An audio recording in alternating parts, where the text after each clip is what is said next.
The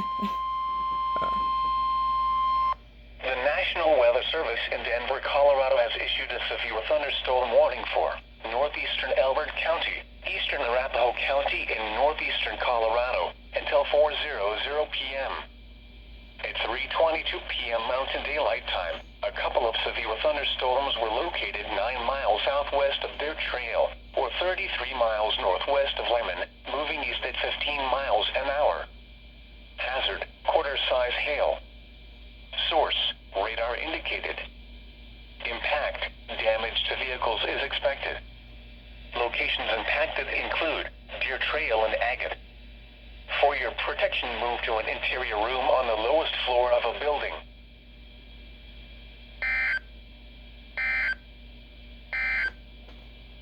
A severe thunderstorm